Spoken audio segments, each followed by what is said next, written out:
Good to be with everybody. Please, let's have a seat. Hello. Hi, friend.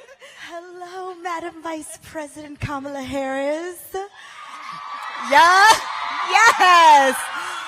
Yo. The energy in this room. Like, I have never seen so many beautiful young faces who are so excited to show up for their democracy. Like, this is amazing. I'm so proud of y'all for showing up. Thank you so much. This is the College of Southern Nevada. What do we expect?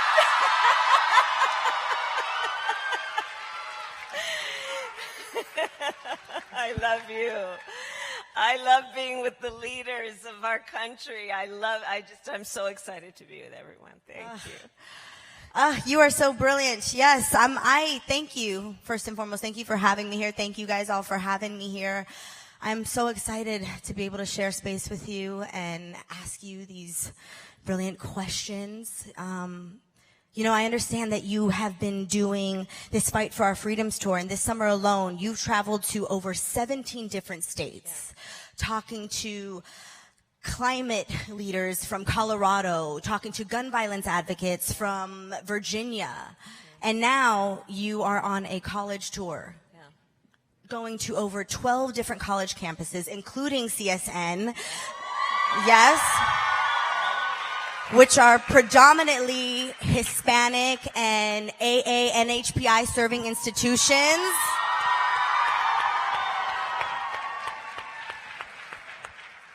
And I know we are all excited to have you here. Why embark on this tour? Why the fight for our freedoms? Yeah. Well, let me just start by saying, Annie, thank you so very much for being with me yet again as we talk with the leaders of our country. So I decided to start this tour, Fight for Our Freedoms, for a number of reasons that have everything to do with who you are, the students who are here. I truly believe that the future and the present of our country requires your leadership. I am here because I want for you that you will be able to live your best life. I want for you that you know the rights that you have and know that you are encouraged to fight for those rights and those freedoms. When I look at who you are in terms of your generation, for most who are here, I also am so aware of what you have uniquely experienced. You are the generation that has only known the climate crisis. You are a generation that saw George Floyd be murdered. You are a generation that has witnessed the highest court in our land take a right that had been formally recognized, such that you will have fewer rights than your mothers or grandmothers. You are a generation that grew up having active shooter drills. The issues that are at stake in our country right now are not intellectual or academic for you. These are lived experiences. And what I know about you and your style of leadership is that you're not having it. You're not waiting for other people to figure it out. You are leading, you are stepping out, and you are prepared to take control of these issues in a way that we uplift the life of the people, in a way that we protect freedoms, including just the freedom to be. So that's why I'm doing this tour.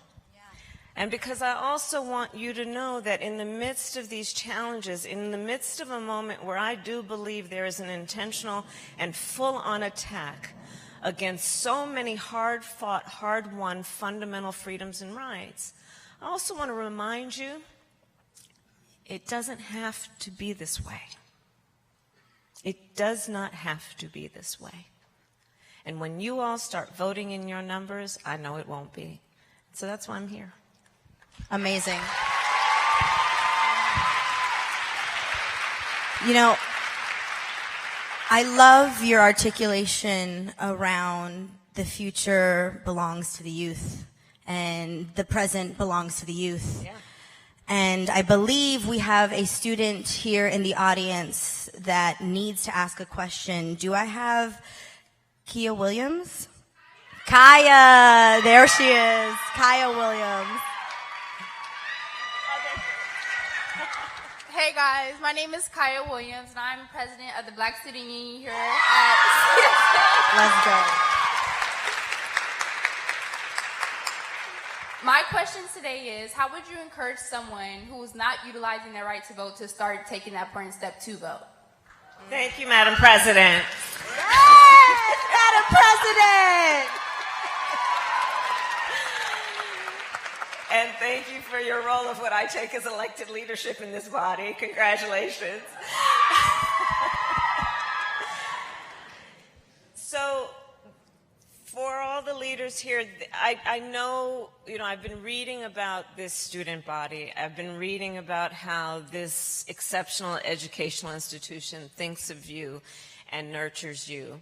And so I will say this. I am clear that you on many different levels will make a difference, not only in the state of Nevada, in our country, but in the world.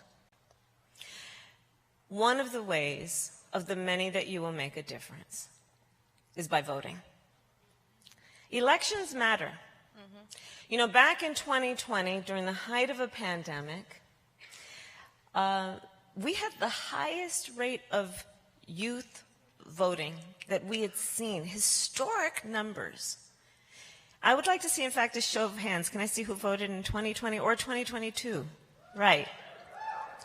Because you voted, Joe Biden is President of the United States, and I am Vice President of the United States. Because you voted. Because you voted. We did it, Joe. High five. Yes, yes.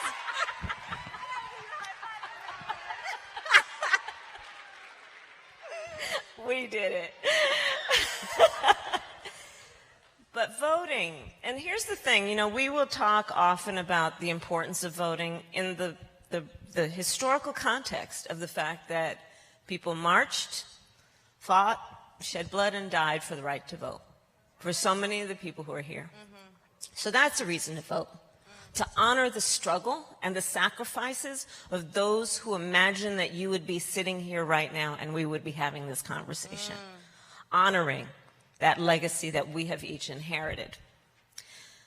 The other thing that we should know is that elections matter. When you vote, you have the ability to determine the outcome of who will be making decisions on issues like we have discussed, and there's so many leaders on issues like immigration, on issues like the climate crisis, on issues like what the president and I have been fighting for to reduce student loan debt, on issues like, on a variety of issues that we will discuss today. Almost every one of them will ultimately be decided by the people who vote in their numbers on the issues they care about, right? People don't just get elected to these offices. They're elected by the people. So voting is your way of determining who sits in those offices and who they see and who they think of when they're making these important decisions that will impact all of us. The other point I would make on this, because it's very real and we're here to have real talk, there are powerful forces in our country that are trying to make it more difficult for you to vote. Mm-hmm. Understand that. You see how in Georgia, first of all, historic turnout in 2020, and you could almost map and see that, first of all, that scared a lot of people. And then they started trying to pass laws to make it more difficult to vote. In Georgia, they passed a law that make it illegal to give people who are standing in line to vote, make it illegal to give them food and water. What happened to love thy neighbor? The hypocrisy is bounds. Yep. States who are passing laws that will say that and make it more difficult for college students to vote. You who know how much is at stake. States that are getting rid of drop boxes, trying to eliminate or reduce early voting. You know who needs to do early voting? People who work 2 and 3 jobs and can't take off a day of work. Yes. The people who know that it's important that we have paid family leave and paid sick leave and affordable child care.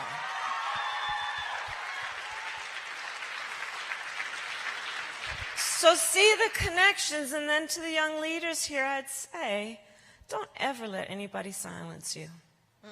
And understand when people are trying. So there are a lot of reasons to vote. And in particular, again, I will go back to when we saw in 2020 and 2022, when people voted in their numbers, we saw how change can happen. Again, the climate crisis, again, what we need to do on so many of the issues that impact young people, that impact people of every stage of life. And in particular, working people. In particular, people who are in low-income communities. In particular, people who have been left out or overlooked, right? So I would urge everyone here, okay, now I'm going to engage in a cliche. Do it. I got a government website. Vote.gov. Please go on to vote.gov, and it'll tell you if you're registered to vote, and it'll help you register to vote and tell your family and friends. But that's a quick and easy way to do it. And the earlier you register to vote, then you just know it's done, and then we can take it to the next step. You know, you're talking about how they are trying to silence us and make it more difficult for us to vote. I feel like it's just showing that they understand how powerful we are. You know, and you being here, I feel like is a representation of reminding us yet again how powerful we are. And we cannot be taken down if we come in numbers, if we come in unity, if we come in love. This is the power of the people. Power of the people, It's the yep. power of the people.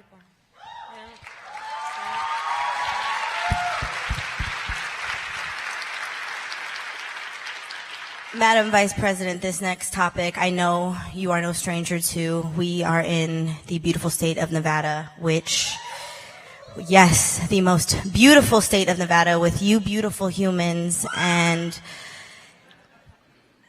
you know, there's a pressing issue around gun violence.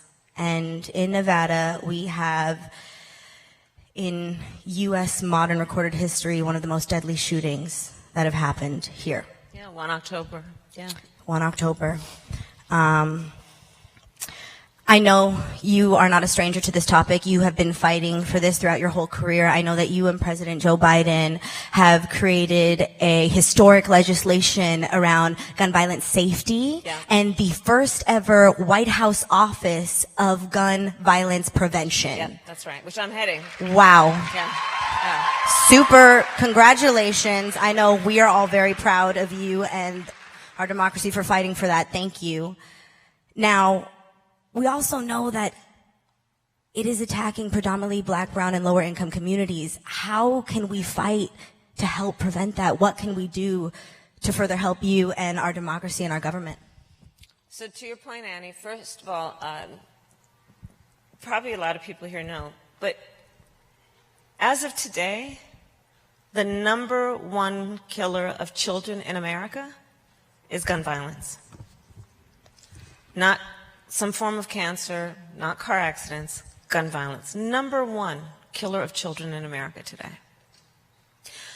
1 in 5 people in our country have a family member who was killed by gun violence. And then when you talk about the disproportionate impact on communities of color, the numbers most recently that I saw, I think African Americans 10 times more likely, Latinos twice as likely. And, you know, we talk about mass shootings like 1 October, which we must never forget, but we also must remember that we must pay attention to everyday gun violence that is happening in communities around our country, and those lives are as precious as any life. And so I have been working on this for a long time, and I will tell you that, again, it's not rocket science in terms of what we need to do, okay? But you got a bunch of feckless people who lack courage, who are in the United States Congress, who are pushing a false choice, which suggests you're either in favor of the Second Amendment or you want to take everyone's guns away. And it's a false choice. I'm in favor of the Second Amendment, but we need an assault weapons ban. We need universal background checks. We need red flag laws. Yep. And here's what I'm going to do. I'm going to ask the students here if you'll indulge me. I'm going to ask you a question and I ask you to raise your hand if this applies to you.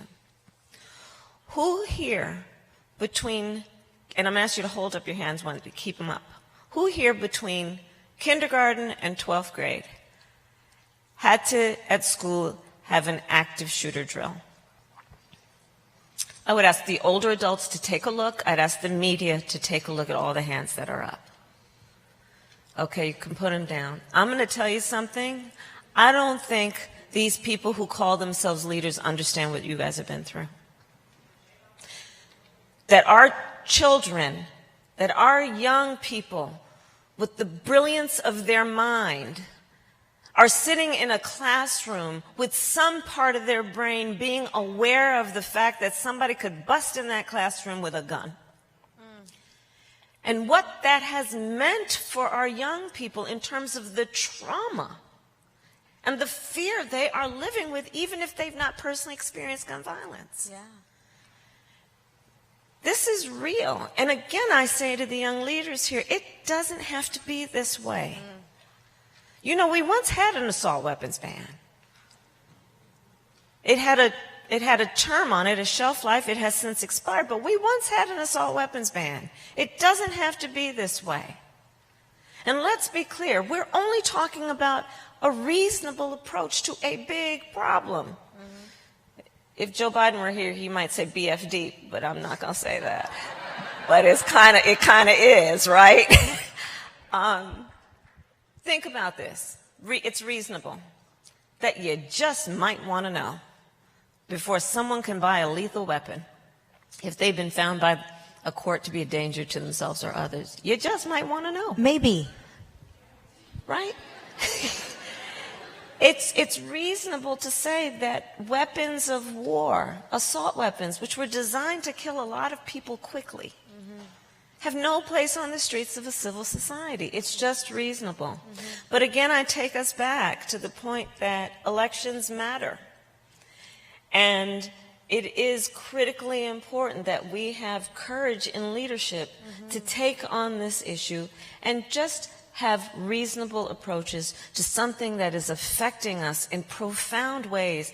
And in fact, you know, there's so many issues that also raise the other big issue that we don't talk enough about, but that your generation, students here, do have the courage to talk about. And that's mental health. Yep. You guys have the courage to talk about it. And here's what I'm going to issue. I haven't done this before, Annie, but I'm about here to for it. make Let's an do it. official call to action as vice president. I am calling on the young leaders of today to enter the mental health professions and to take charge. There are a variety of the types of work that you can do that is about culturally competent, peer-based support for each other and for our communities around this issue, because the level, for so many reasons, of undiagnosed and therefore untreated trauma in our communities that must and can be addressed is profound. And let's understand, exposure to violence is one of them. You know what else is trauma-inducing? Poverty. Right? Yes. So when we talk about the levels of trauma that certain communities are experiencing, I really do believe that we need the young leaders who are here to really consider taking up your role of leadership in many ways, including considering entering mental health professions as part of your way of serving the community, and the country. Thank you.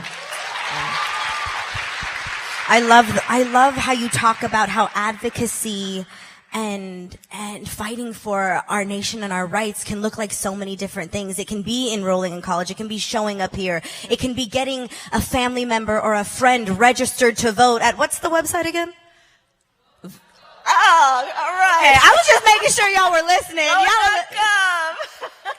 That's great. I was just making sure we had a participatory audience, and I see here we do. Yes, you know, it's really powerful to hear that the democracy is in our hands, that the government is in our hands, that our vote matters. Yeah. I believe we have another student here in the audience that would love to ask you a question, and their name is Rebecca Taylor. Hi. Where's Rebecca? Wave your hand. Over here. Hi, I'm Rebecca Taylor. I'm over this way. Yay! Can't see. Oh, there you go. Okay, to your right. Hi, I'm Rebecca Taylor, ASCSN Henderson Senator. Vice President Harris, we know you are a champion for women's reproductive rights.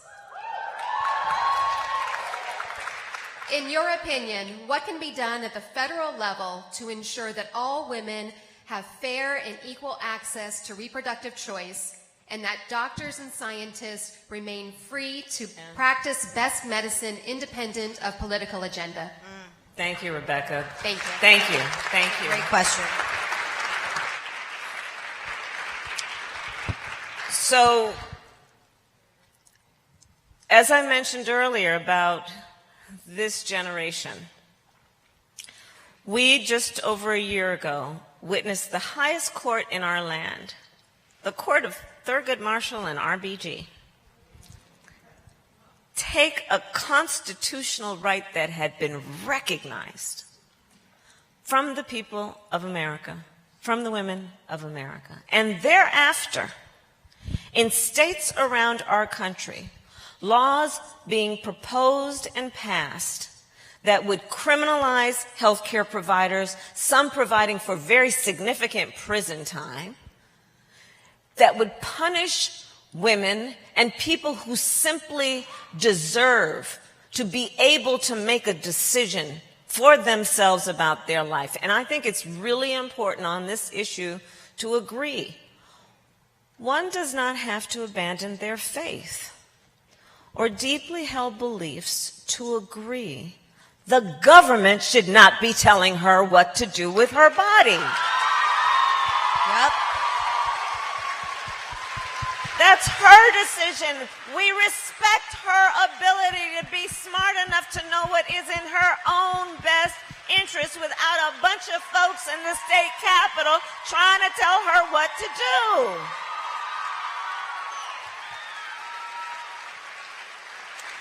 And by the way, in half these states where they're passing these restrictions, I am clear that half of them don't even know how a woman's body works. Okay. Let's pull out a map of anatomy. Listen. And here's, you know, we're going to keep it real in this conversation. Everybody's grown here. And I would urge the students here to always remember, and I know your professors will teach this, but on any policy matter that you are hearing about, always ask yourself, how will this impact a real person? Okay? Because on this issue, some would try to make it, you know, oh, this is intellectual, this is, you know, political discussion. No, it's very real. There are people around our country who are silently suffering in a tremendous way. You know, these laws being proposed and passed, and this is where there are difficult things to think and talk about on this subject, but must be acknowledged if we're going to keep it real. Mm-hmm. Proposing and passing laws that make no exception for rape or incest. Now, many of you know I started my career as a prosecutor, and I'm going to tell you one of the biggest reasons why. When I was in high school, my best friend was being molested by her stepfather. And I learned about it, and I said to her, you got to come and stay and live with us. I called my mother. My mother said, yes, she has to come and stay with us, and she did. And so I decided I wanted to do the work that was about protecting women and children. And I focused then on those kinds of crimes. Now, understand that these extremists are saying to someone who has survived an act of violence to their body, has survived a violation to their body, that that person does not have the right to make a decision about what happens to their body next. That is immoral. That is immoral. And that's what's happening, Rebecca, on this issue. It is a very real issue, not to mention how it disproportionately impacts low-income women. You know, the majority of women who seek abortion care are mothers. And hopefully, but we can't take it for granted, that she has affordable child care and paid family leave and has extra money in the bank to afford a bus ticket, a train ticket, or a plane ticket to leave the state where she is to go seek care in a state like Nevada, for example, which I thank the leaders of Nevada and the majority women legislature for keeping it real here. But in surrounding states where those working women, if she's working 2 or 3 jobs, if she has a couple of kids, what that means, not to mention, and here again, let's keep it real, what it means. If you are faced with such a difficult personal decision, and for those people who are in states that are restricting these rights, you have to go into an airport and go through TSA and get on a plane with a bunch of strangers to go to a strange place. Mm-hmm. Family members may not be able to afford to take that trip with you. Just think about what this means to real people. And again, elections matter, because back to your point, Joe Biden has been very clear. When we have the majority of people in Congress who agree, by the way, simply that it's not the government's decision, no matter their personal beliefs, but that the government should not be making this decision for people. And if they then pass a law putting back in place the protections that the court took away, the court took these rights, Congress can put them back in place. And Joe Biden has been clear, when they put the protections of Roe v. Wade back into law, he will sign that bill.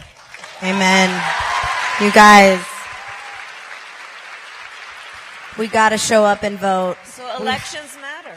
Elections matter. They matter. I mean, they matter either way, right? I mean, Roe v. Wade being overturned, they matter. So we have to show up in droves so that they matter in our favor. That's right. We all come from women. We have to honor them as their body is their own.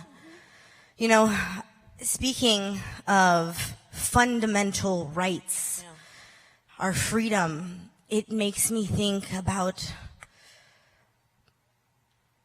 my trans brothers and sisters, my trans people, my LGBTQIA community. Yep. And like, what a beautiful community that y'all are, that we come from. And it is so disheartening how they are being disproportionately attacked. I know you are an advocate and an ally and have been in the fight with them for a long time. So what can we do to help support and to show up and to be better allies and advocates? And I love how you framed this, because at the root of that point is something I believe very strongly, which is nobody should be made to fight alone, especially when they are fighting for their rights to just be. Yep. To just be. None of us are free until all of us are free. That's exactly right. And so, my history on this issue includes back in 2000, and I'll just offer this by way of contrast. Back in 2004, I know some of you weren't even born then. Yeah, me neither. Back in the olden days of 2004, I was proud to be one of the first elected officials in the country to perform same-sex marriages when I was in San Francisco. And by the way, it wasn't very politically popular at the time, but I didn't care, because this is a civil rights issue. Yep. As much as it is a human rights issue. My parents met when they were active in the civil rights movement back in the day. This is fundamentally about justice, about equality under the law. And what we are looking at now, so I look at 2004, so next year it'll be 20 years ago. Contrast with laws that are being passed in states like Florida, Don't Say Gay, where I think about the young teachers who are in their 20s, who, if they are in a same-sex relationship, are afraid to put up a photograph of themselves and their partner for fear they may lose their job. A job that is one of the most noble of professions, a job that is about a commitment to educate other people's children. And, you know, as it is, we don't pay them enough. Speak on it. My mom's a this is teacher. how teachers are being treated for just being themselves. Laws that are criminalizing and that are also encouraging the judgment and the marginalizing of our LGBTQ plus friends. And you cannot underestimate, you know this, we all here know this, the fear that it is striking in the community. And with so many of these issues, the intent, I believe, to make people feel alone. And when anyone is made to feel alone, it's very disempowering. And that's why community is so important and coalition is so important. So here's I think at this point a well-known secret about me. I love Venn diagrams. I love Venn diagrams. And whenever I am presented with kind of like this is complicated, I always wonder, is there a Venn diagram to figure this stuff out? And we love that about you. Right. So I asked my team, let's do a Venn diagram. From which states are we seeing attacks on LGBTQ rights, attacks on voting rights, and attacks on reproductive freedom? And you would not be shocked to know there was a significant overlap. Okay, but what that also presents is, look at this opportunity to think about strengthening the coalition. Bringing folks together who have been fighting for voting rights, bringing together folks who have been fighting for reproductive health rights, bringing together folks who are fighting for LGBTQ plus rights, and building our coalition, remembering the vast majority of us have so much more in common than what separates us. And I would add another point. I'm traveling our country. Yeah.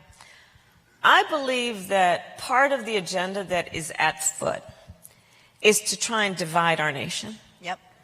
To pit people against each other based on just who they are. To divide and distract. The antidote that we have to that is to know how much we have in common and to build coalition and build community and fight back against those who would try to divide us as a nation. Yes. Our unity is our strength. Our diversity is our power. There is no question about it. It is a truth, period. Yes. Yes. I love that. Understanding that fear is universal, instead of that being something that divides us, instead use that to unify us, because essentially we are all fighting for basic human rights. And dignity. And again, I just can't stress it enough. You know, it is the freedom to make decisions about one's own body. It is the freedom to have access to the ballot box. It is the freedom that one should have from fear. The freedom that one should have from hate and bigotry and bullying. And ultimately, it is just the freedom to be. To just be. To just be. You know, that's so much of what this is about. Yeah.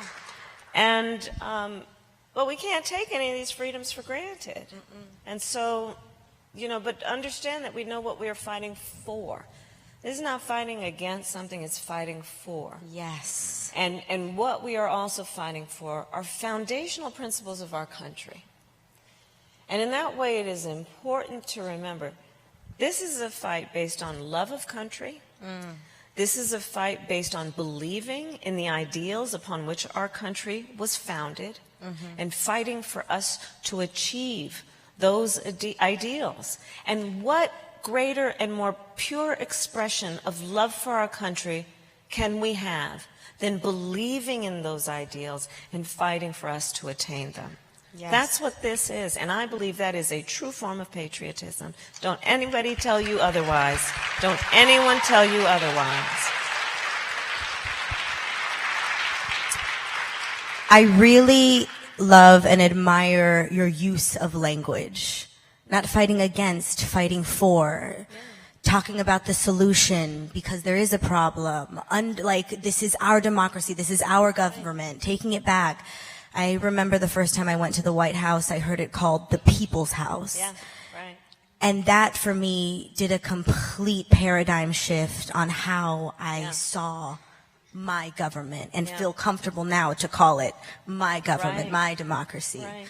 So thank you for that shift for us. And I'm sure a lot of us in this room are going to go back and, you know, really fight for something and not against something. Right.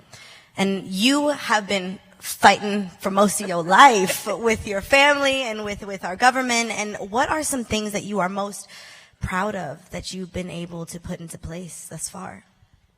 Well, one of the things that we, again, because people voted, again, I'm going to ask to raise hands. Who here has a family member who has diabetes? Look around the room. Okay. How many years we've been hearing the stories, in particular of our seniors, who have had to make a terrible choice about whether they could either afford their insulin, taking it at the prescription a doctor gave them, versus paying their rent or being able to buy enough food to eat. So many, for years and years and years. One of the great accomplishments that we have made is we have now capped the cost of insulin at $35 a month for seniors. It's huge. It's huge, especially when you know how many, in communities of color, immigrant communities, the high rate of diabetes that exists, and how this is going to be a game changer for our seniors. I'm proud of that. I'm proud of the work that we are continuing to do to fight for student loan forgiveness. We still have more to do. We know that we have a lot of students who, for example, are Pell Grant recipients, and what we're doing to increase that grant, but also to bring down, we tried to do it so that Pell Grant recipients would get $20,000 of loan forgiveness. The court undid what we did, but we're still fighting, and so we've been dealing with debt relief. But that's something I'm very proud of. And then there's the work that we are doing on climate. You all have only known the climate crisis. I mean, here in Nevada, they call it whiplash in terms of weather experiences, right? Either there's a drought or there's a flood, right? So it's like whiplash weather, right? And I've been, and I'm sure many here have been to Lake Mead. We talk about the bath ring, because of how quickly the water receded in Lake Mead. And so it is a big issue. And what we have been doing on this is saying that, one, stop the denial, of which there was a whole lot. We are saying that we're very clear, extreme weather, which causes extraordinary damage, which is damage not only in particular to low-income communities who have a very difficult time recovering, but also just damage that is to this beautiful earth that we are blessed to live on. But extreme weather connected to greenhouse gas emissions. Greenhouse gas emissions connected to human behaviors. It's kind of a no-brainer. And so what we are doing is saying that we need to reduce greenhouse gas emissions. We need to invest in renewable energy. We need to invest in a clean energy economy. Things like solar paneling, wind turbines, electric vehicles, the work that we can do to actually bring down the harm that we are doing to this planet. And I'm very excited about that work, and I'm very proud of that work. Our administration has invested, and this has been a total game changer. In the time we have been in office, we are now on track to invest $1 trillion in addressing the climate crisis around adaptation and resilience and investing in a clean energy economy. Wow. Wow. And I will tell you, we are making a particular effort to also acknowledge that while the climate crisis impacts everyone, it does not do so equally. Because when you look at how the effects are on low-income communities, in communities that have been historically low income, and the damage to communities that they cannot recover from, it's pretty significant. And so we are paying attention to what we are doing with those resources. But again, I will also say, like we talked about voting and so many of these other issues, there is what we must do and where we must go with a sense of urgency. But also understand, there are folks out there who are trying to get in the way of the progress.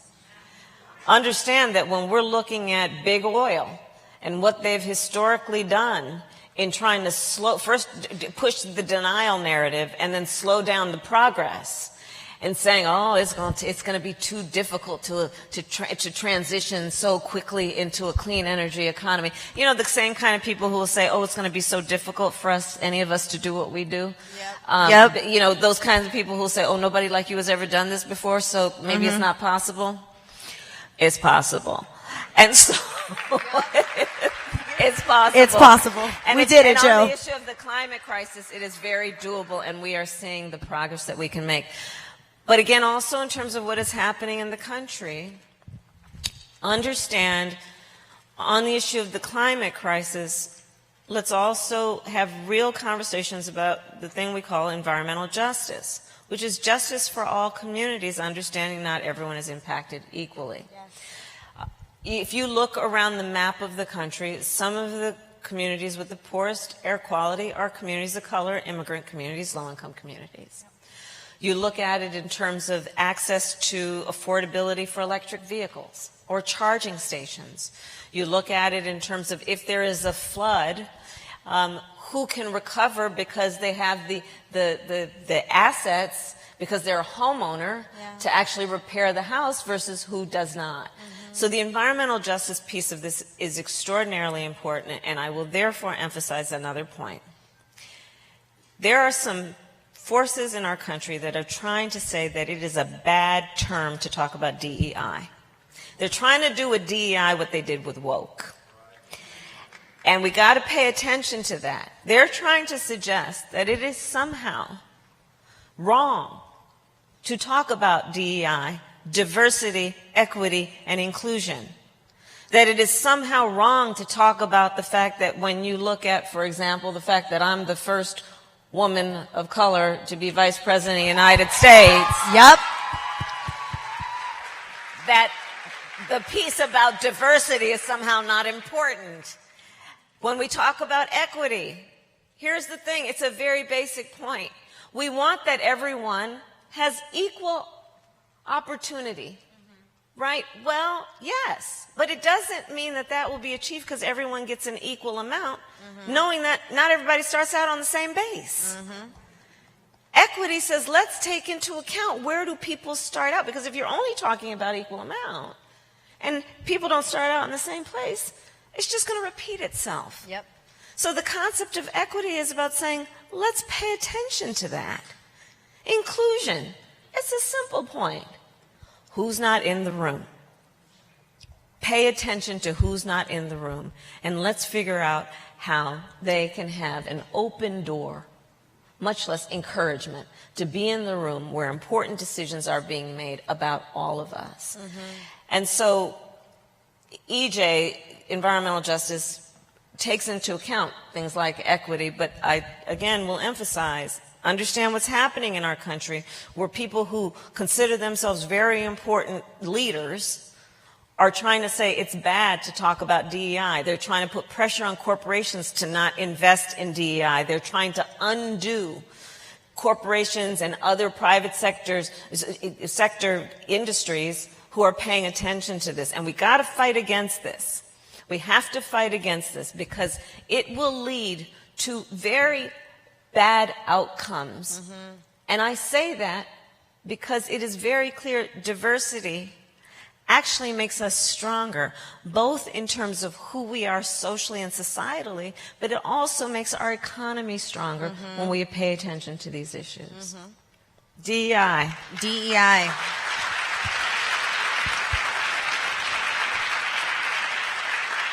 It really is so important to see someone like yourself in this position, the amount of people that you are inspiring to join office, to go to college, to pursue their dreams is so powerful. And a lot of the times I know we cannot become what we don't see. So y'all out there, keep fighting for your rights, fighting for your freedom, fighting for your mental health. And do as Madam Vice President said, get into the mental health space. We need more Black, Brown, and POCs occupying those spaces, because what it does for our mental health to see that we don't just inherit ancestral trauma, but we inherit the ancestral healing. That's right. And we heal together. Wow. What a beautiful space that we've all been able to curate together. This is co-created because you guys are so willing to listen and be responsive. And thank you so much, Madam Vice President, for coming out on this tour for the fight for our freedoms and understanding that the power is always in the people. That's right. That's right. Now, my last question, or statement, observation. You know, this room is full of so many beautiful forward thinkers and possible future world leaders. Mm-hmm. What advice, though you've given so much today, but what advice would you like to leave us with today to keep us inspired and moving forward towards the goal? So I'll start with this. For the students in particular who are here, you've already probably had, and I promise you will, in your life and career, have a few, if not many, experiences where you are the only one like you in a room, be it a meeting room, a briefing room, a boardroom, a courtroom. And what I want you to remember is that we are all in that room with you. I want you to remember that when you walk in those rooms, you come with people. And you carry the voice of people who are so proud of you and expect a lot of you. Expect that when you walk in that room, chin up, shoulders back, you will carry the voice that is your voice, that represents so many.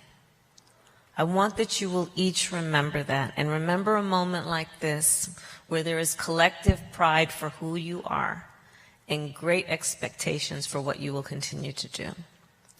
I want you to remember that, you know, you will hear many times, oh, that can't be done. Nobody like you has done that before. Oh, you're too young. And I want you to not listen. Do not listen. Don't hear no. I eat no for breakfast. Don't hear no. Always believe in what can be, unburdened by what has been. That is what I want for you. And I will say this also. You guys are at a very special point in your life. And enjoy this moment. You are sitting next to people who invariably may ask you to be godparent to their children, may ask you to be in their wedding, people who you may meet over the years. So create those bonds, which I promise you will be, for so many of you, lifelong, and enjoy this moment and feed your brains. And then the last point, which is not advice, but more of a lecture. So I'm just going to end with this, about this fight for our freedoms.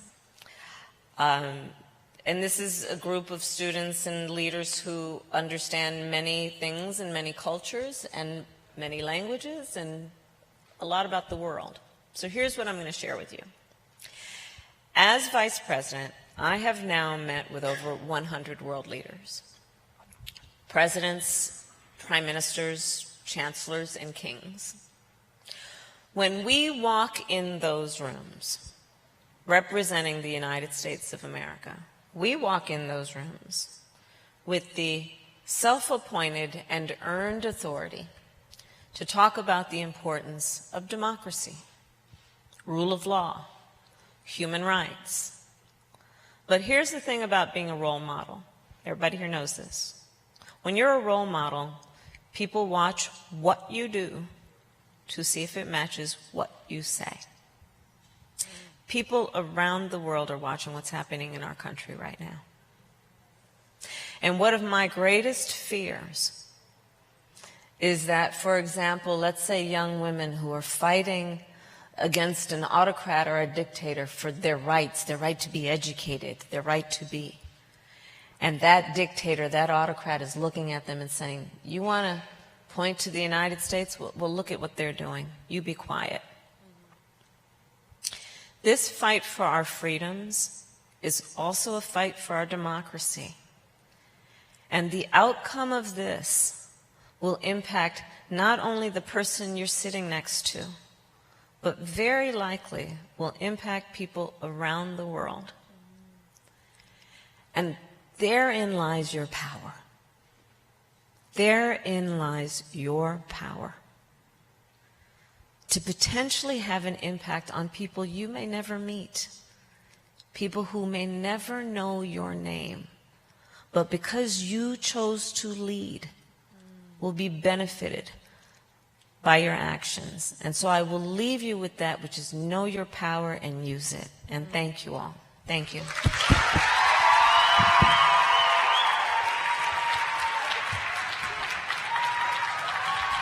All right, everybody stand up. We are going to take a group selfie, okay?